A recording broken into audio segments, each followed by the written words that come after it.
This Brewer Mag podcast is sponsored by Keg Logistics. Now's the perfect time to review your keg management strategy.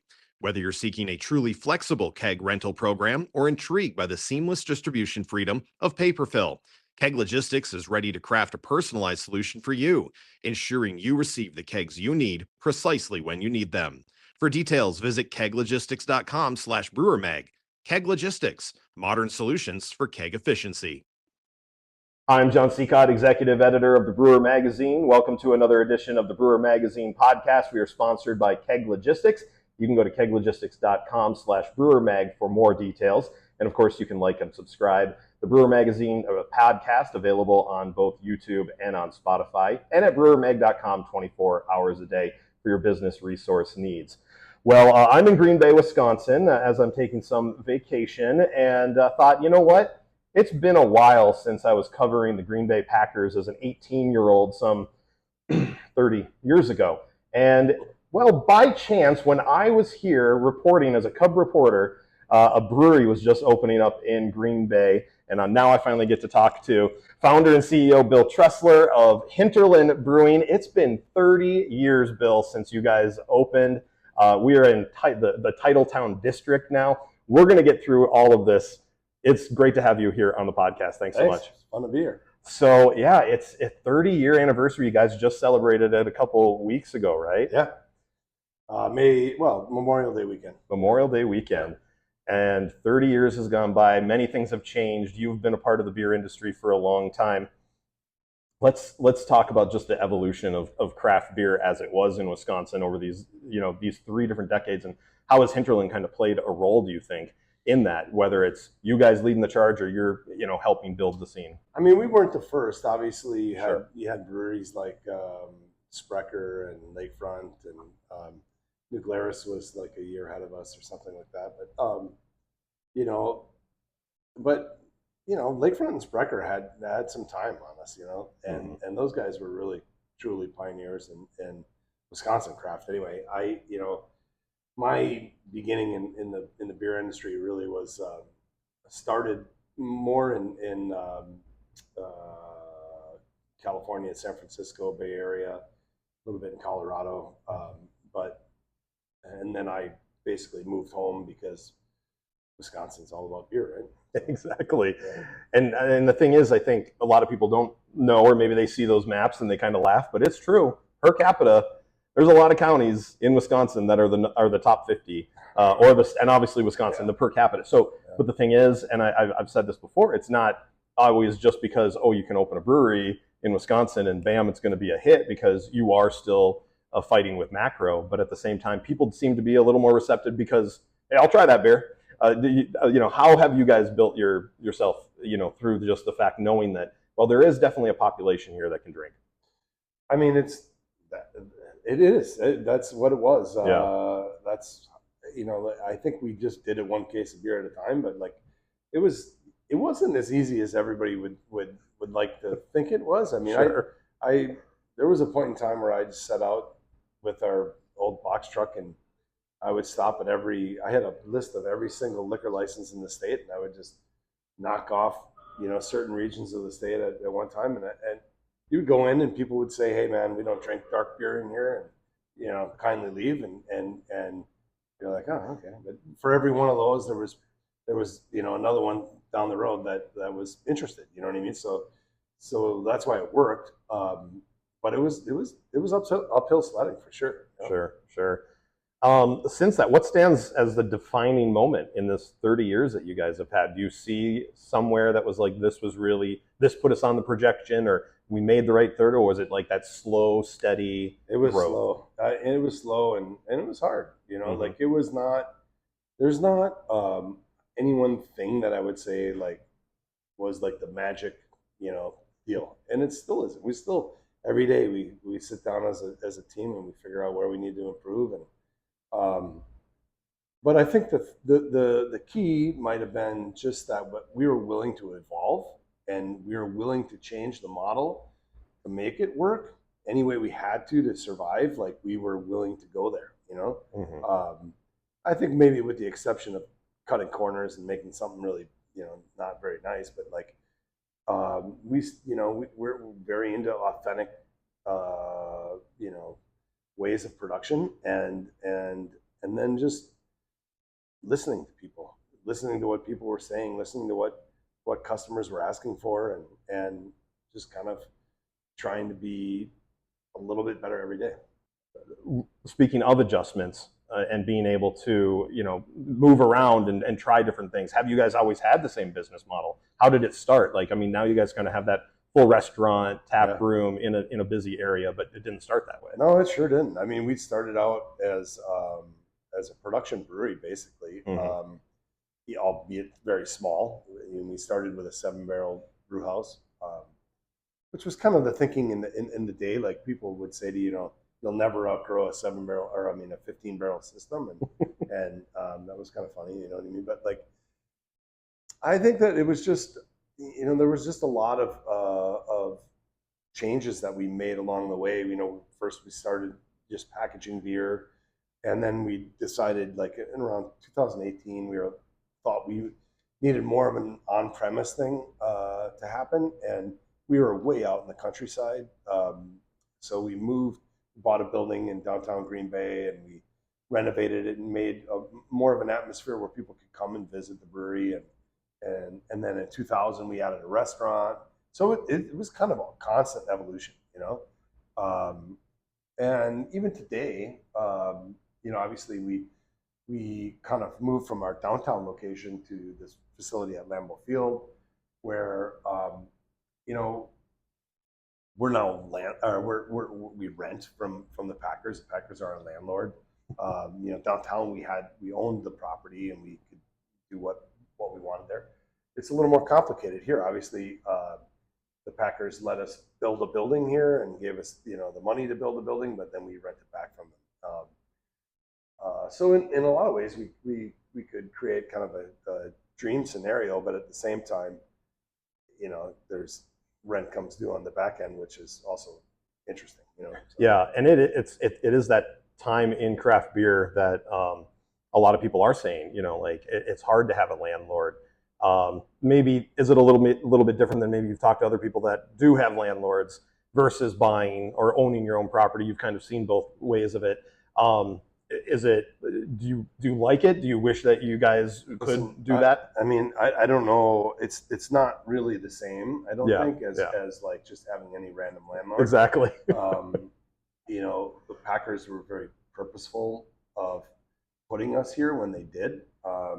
They sought us out. They asked us to move here, and it was kind of like just trust us sort of conversation, and they've been amazing to us.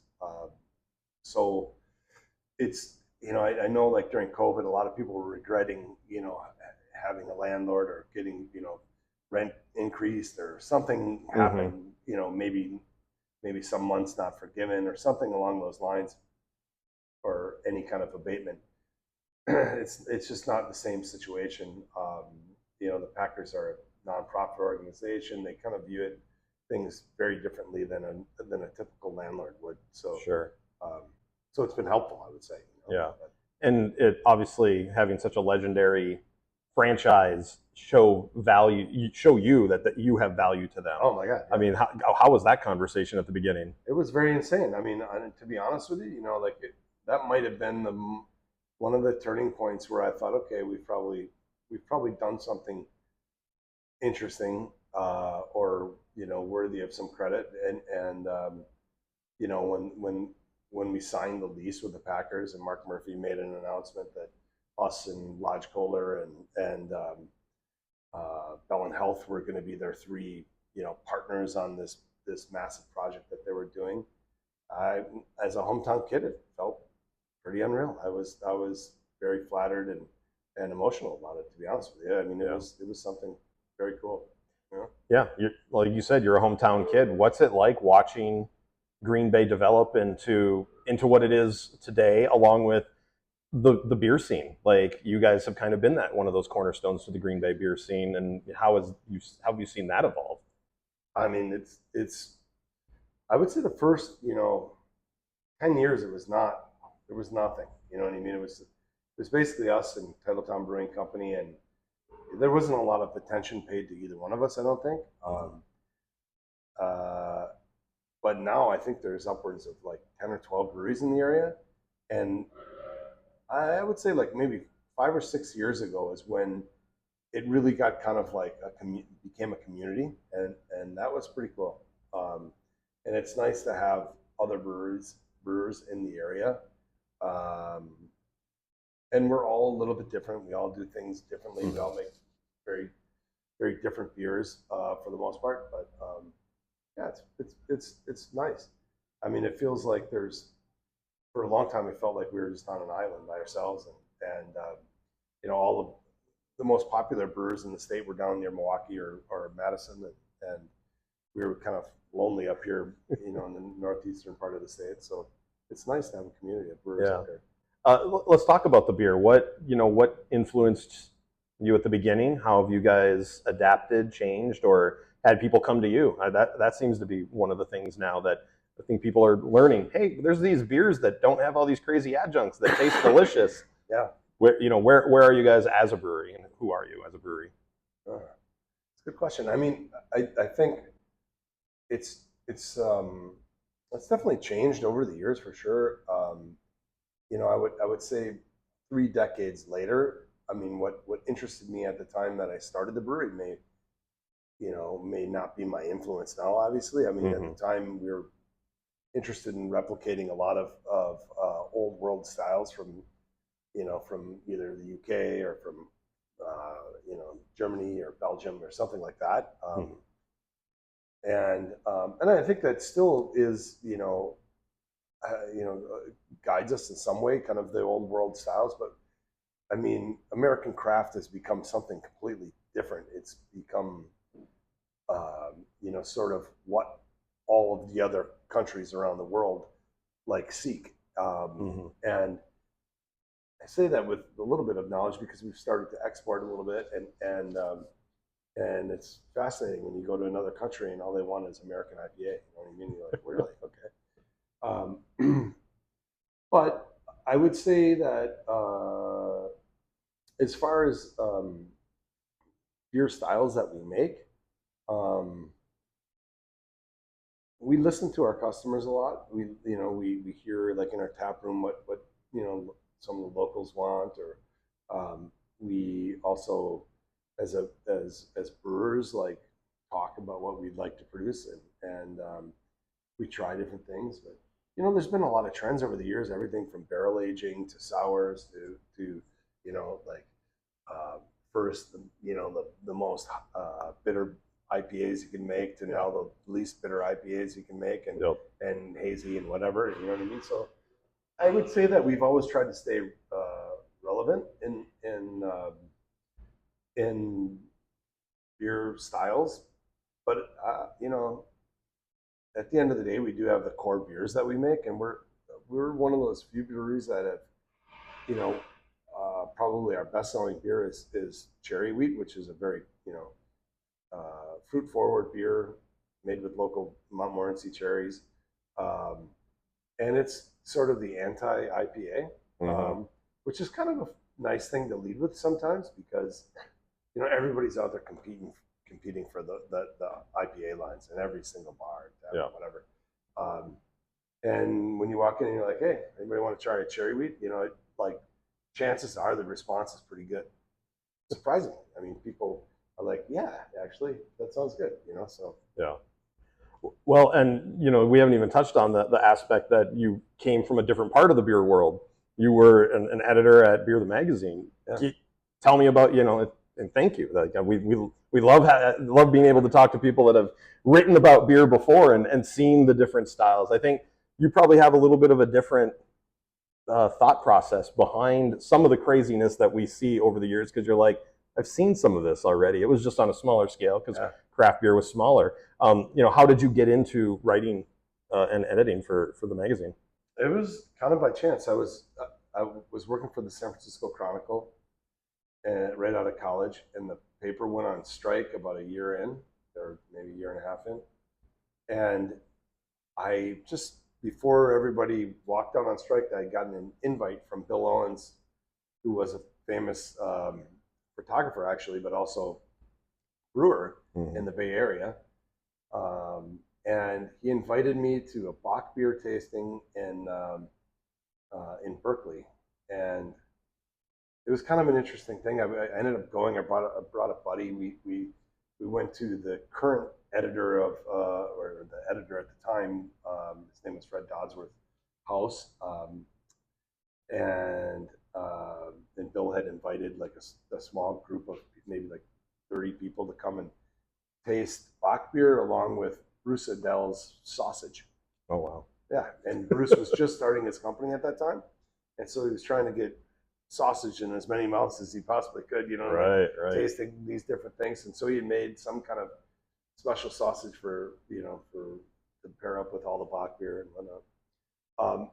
Anyway, it was a lot of fun, and for some reason, Bill Owens and the editor of the magazine, Fred Dodsworth, were really like sparring at the time. They were having some heated arguments about, I don't know, the direction of the magazine or money or something. I'm not really sure what it was. And Bill was frustrated that night and just kind of launched you want to edit a magazine at me? And I was like, yeah, actually I do. And so I don't know if he was serious at the time, but he did call me the couple days after, and we started talking, and one thing led to another, and that was that. But I mean, we're talking like this is 1994 ish. Sure. I mean, it was pretty early in craft, but craft was really starting to happen, in the Bay Area. So it was a really cool time to be involved. Yeah.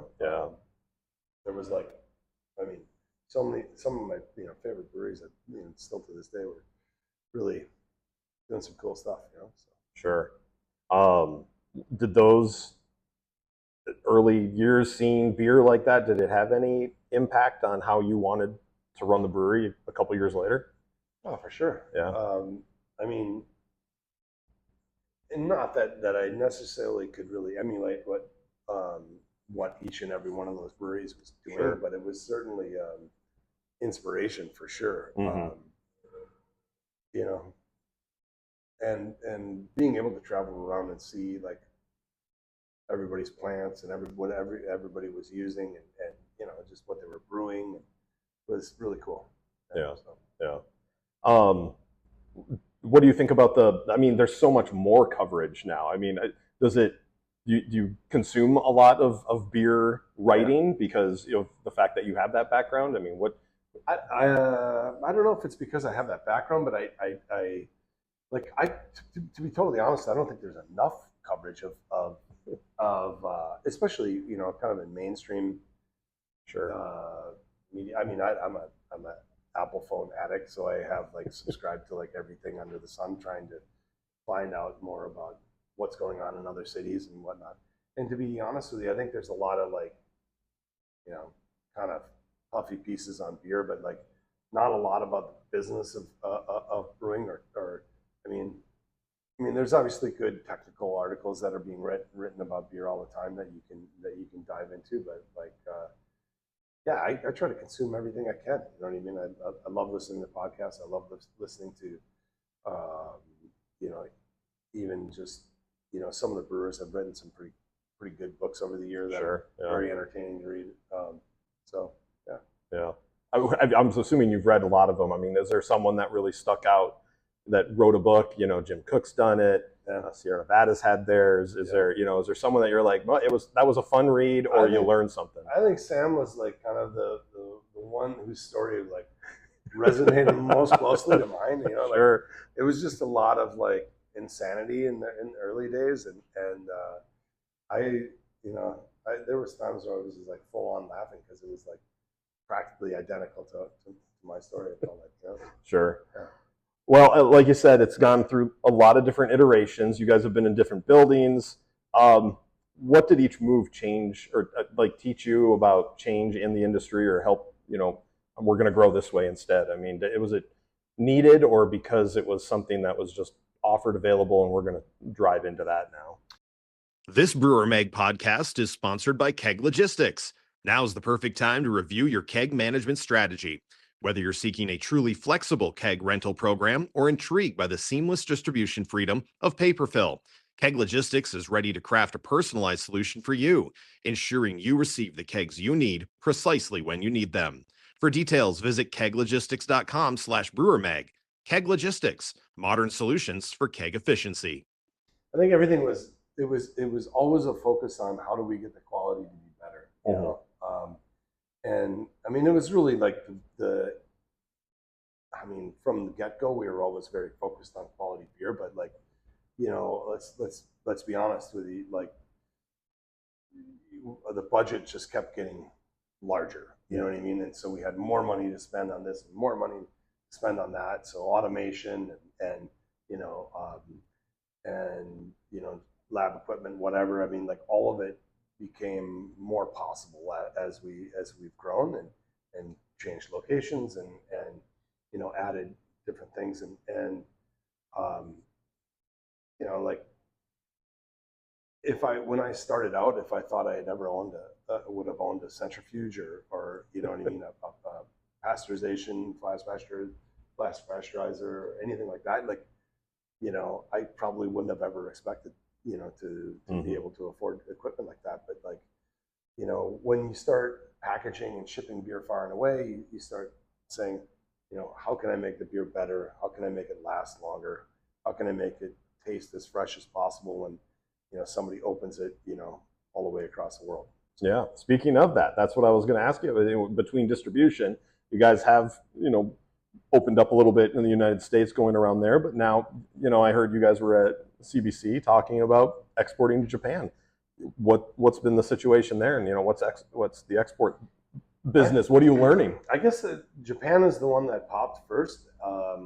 We've been exploring the idea of exporting for a lot of years, and I think that simultaneously to us like doing that research, we've also made investments in the brewery so that when the opportunity came, we could do that. You know, let's face it, I love to travel, but like I also have you know, have taken some inspiration from some different people in the wine world, and I happened to be like some people brought Michelle and I on a wine trip a few years back, well, more than a few years back, but to France to taste, you know, certain wines, and one of the guys that we were sitting with at one point in time, this gentleman who owned, his name is Pascal Jolivet, and anyway, he was a very good French Loire, you know, winemaker, and I asked him how much wine or how much of his wine he sells in France, and he looked at me like I was crazy, and I was like what you don't want to sell wine in France? And he's like, no, I could care less about selling wine in France. I'm like, really? And he's like, yeah, I sell where my wine is most valued. And I was like, really? Okay, that's kind of interesting. I'm like, so where's that? And he said, I sell it, you know, Tokyo. I sell it, and you know, like he just started listing off, you know, all of these cities around the world.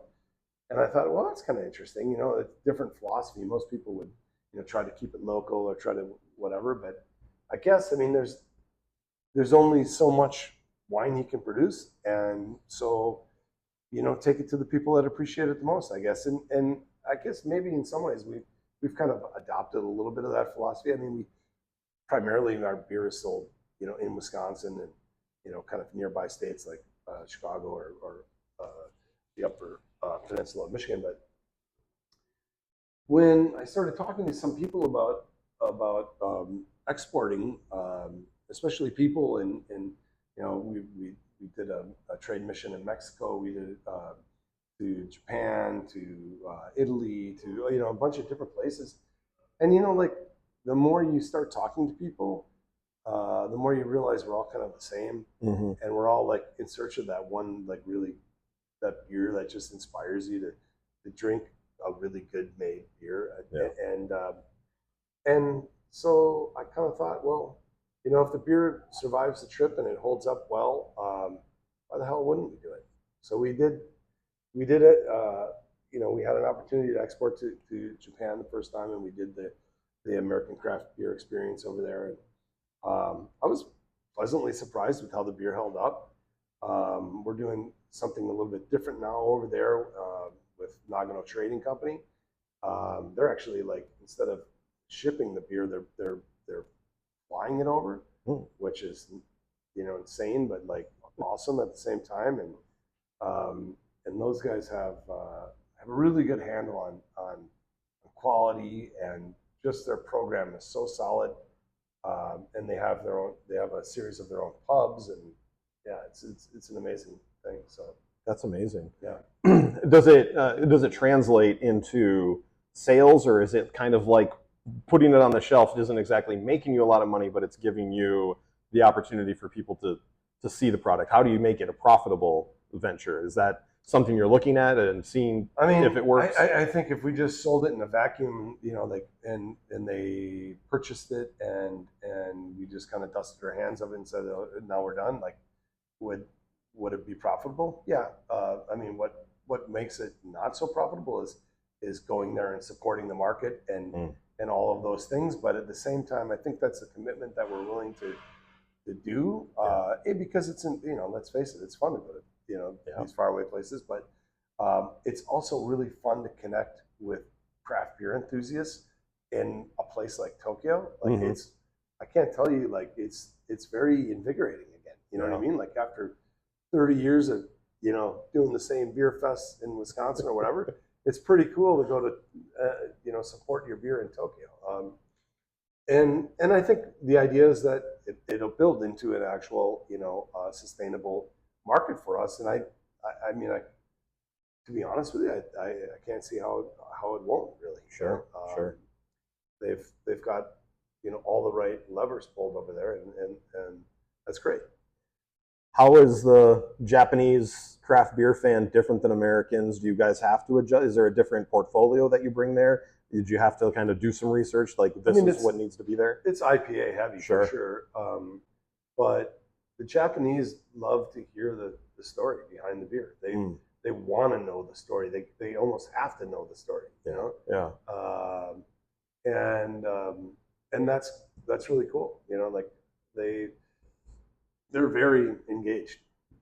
And let's face it, like they perfect practically everything. You know what I mean? Like yes. I mean, there's some really interesting places to visit in Tokyo for beer, and they have all kinds of different ways to like pour, you know, beer and whatnot, and it's fascinating, you know. So, and the Japanese are making some great beer too. I mean, it's not like you know, but it's just I don't know. Does it translate the other way? Is there anything there you guys learn there that you want to bring here? Oh, I'm sure at some point in time there will be a lot. You know what I mean? And I'm always like, I'm such a foodie that like I'm always bringing ideas back to the restaurant and stuff. You know, so 100% that way. You know, but from a brewing production standpoint, or even just like a, you know, hospitality of serving beer across the bar, they have some pretty cool spots. So nice. Yeah. Well, you touched on it, talking about being a foodie and the culinary experience here. You know, I enjoyed some of it before we started, and I really enjoyed it. What has kind of been the core element there? Like, how does food matter to you as a brew pub and bringing people in to sit down and have that experience with your beer? It's everything, honestly. Like I to be honest with you, I never really understood the trend of just having a brewery and maybe a tap room and not having any food, or hiring a food truck to come and just, you know, I guess like give away all of your customers to this entity. I mean, great if it works for you, but like I've never understood that. First of all, I love the idea of cooking from scratch. You know what I mean? I love the idea of making really great food, and also like I'm a bit obsessive about it. You know what I mean? So I've kind of surrounded myself with people who are as obsessed or maybe more than I am. So we have a culture here where it's all we talk about. You know, we talk about making food, and we talk about making beer, and we talk about doing it in the most insane possible way you could. You know, and to me that's like that's like the best part of the experience of coming to work every day. Like, what can we do different? Yeah. What is your involvement with the kitchen and being in there and having that communication with the brewery guys, with the kitchen, talking about like we want to have a menu that maybe it doesn't mean this beer goes with this food, even though that has kind of been some of the standard, but having a great lineup with a great lineup of food. No, it's different than it used to be. I mean, there were days where I would, in the not, in the last, let's call it 6 years or something like that, where if they were down a guy, I would step in and work the pizza oven or work the grill or do something like that. I'm not that hands-on in the kitchen anymore. I'm very hands-on in the brewery. I'm still right now, like, we're down a few people, so I'm running the can filler on a daily basis, but I'm every day in the conversation of what's happening, what we're doing, how we're changing this, how we're doing that, what we did awesome, what we can improve on, like I'm really hands-on, so, and I there's a line where the owner being that involved becomes a pain in the ass and actually like, can stifle some growth. So I'm cognizant of that being, where that line is, Yeah, because it's hard. I mean, it starts kind of with a very small team, sometimes a one-man team, and then you build it to something like this. It's hard to at some point you understand to let go. Yeah. So what about with, is there anything that you guys make that you absolutely like, if someone's coming here, they haven't been to Hinterland, is there a pairing that you push towards people? Like, you need to try this beer with this food, it's delicious. I mean, yeah, like things that we're super proud of. For me, like my perfect, experience is like, I would have a pastrami sandwich and probably like our saison. And pastrami is off the rails, by the way. I don't know if you. I didn't have it. I gotta have it. I gotta have it. We are brining, smoking, somewhere between 500 and 800 pounds of brisket every week, and smoking it here, and man, it's like insane, Yeah. And with that beer, for me, it's like, you have like Gruyere and sauerkraut, and, like on the sandwich, it's like bonkers. Nice. Like, so good. The smoker must be somewhere near the men's bathroom, because it is the best smelling men's bathroom I've ever walked into. The smoke just hit you and you're like, this smells delicious. The thing with it, man, is like, here's the thing. It's like, it's for me, it's about being authentic, right? Mm-hmm. Like, we put in, there's 8 fireplaces in this place. You know what I mean? Like, we cook everything over wood fire. And then on top of it, we have these 2 massive, wood burning fireplaces in the dining room that, the rule is if it's below 60 degrees, we're burning a fire. You know what I mean? So, but it makes a really cool experience, when it's cold out. Yeah. Well, and like we were talking to the fact that you got to kind of plan out this place and make it what you wanted it to be. I mean, how many alterations were there in the planning process of what this brewery location was going to look like? Oh God, I mean, we spent a year with an architect, designing every square inch of the place. Yeah. So there was a lot, at some point, budget becomes a situation, and then it's like, what do I take away and not lose the experience? Yeah. That was a big process. Well, one of the things when I was going through the lineup, and I only got onto my second beer, there will probably be a few more after this, is the fact there's gluten-free options that you guys have now.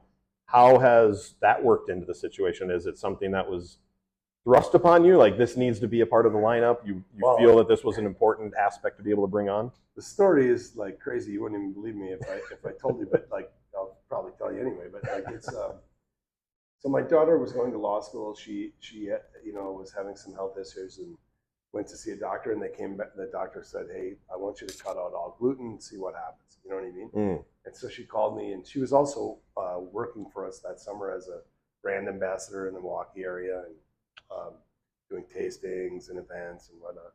So she called me up and she said, "Dad, I can't drink beer anymore." And I thought to myself, "Huh, that's crazy." Like I can't imagine what would cause this and that and another thing, but like it dawned on me that if it was happening this close to home, it was happening to a lot of other people. Mm-hmm. And I had just started to toy with the idea of making a gluten-free beer. I sat in a conference out in Nashville and listened to a woman give a talk about producing gluten-free beer. I was there. Holidaily, right? Holidaily was No, talking? this was okay. Twyla Souls from Grossmalt. Yes, yes. And so I picked up the phone and I called Twyla and I said, "Hey, what would you think about collaborating on a beer together?" And I kind of explained the situation. And so we started to work on this beer. And as it turned out, my daughter ended up not having as severe as the situation as we thought, and she can consume some gluten. But it turned out that both of my sons are celiac, and Oh, wow. and Grace wasn't. So we created this whole beer called Saving Gracie, and she turns out not even to be the one with celiac. So I mean, it was kind of a weird situation, Jeez. right? But yeah.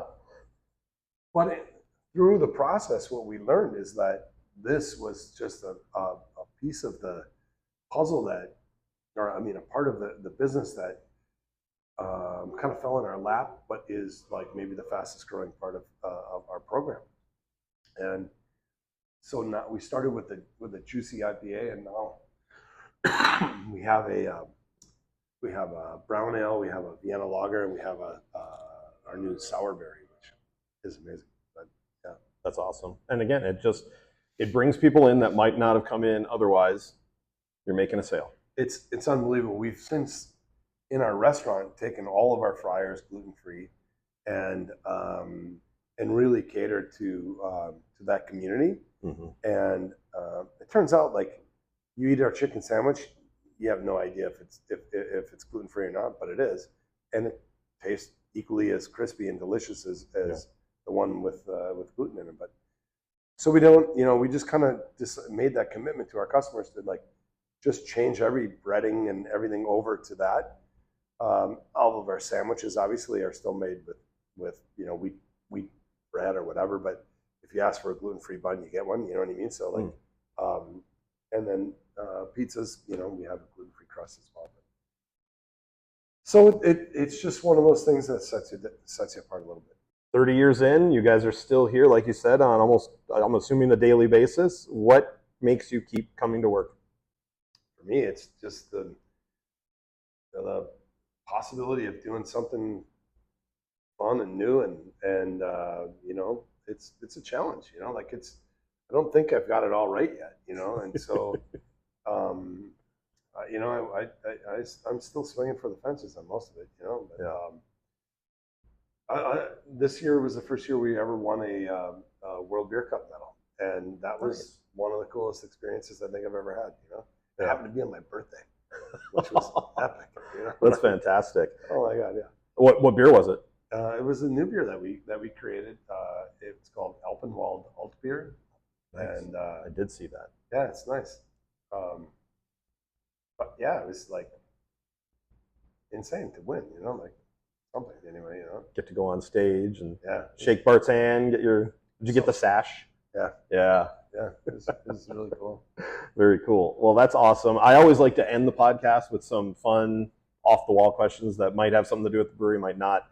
If your brewery had a mascot, what would it be, and what would it do?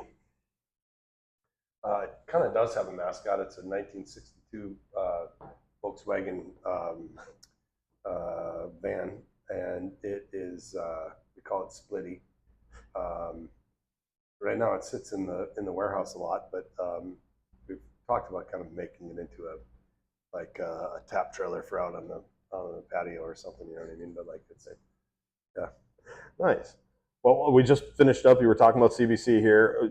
I'm sure you take a swing through the trade show, there's always stuff there that you can grab. There's swag. There's things like on the tables. Is there anything that you like see you pick up because you want that? It's useful. Something you think is just like, that is useless. Why do people always bring these?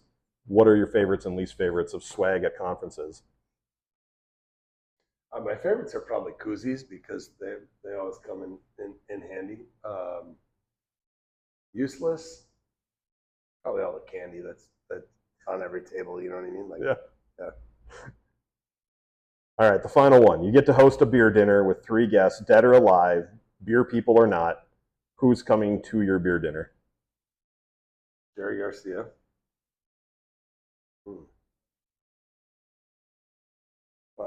Michael Jackson, the beer guy. Yep.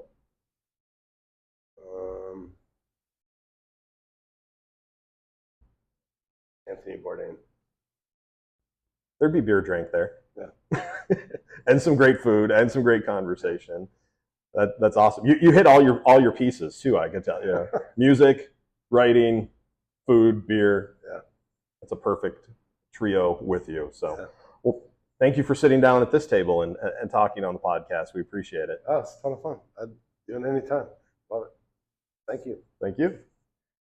This Brewer Mag podcast is sponsored by Keg Logistics. Now's the perfect time to review your keg management strategy. Whether you're seeking a truly flexible keg rental program or intrigued by the seamless distribution freedom of paper fill, Keg Logistics is ready to craft a personalized solution for you, ensuring you receive the kegs you need precisely when you need them. For details, visit keglogistics.com/brewermag. Keg Logistics, modern solutions for keg efficiency.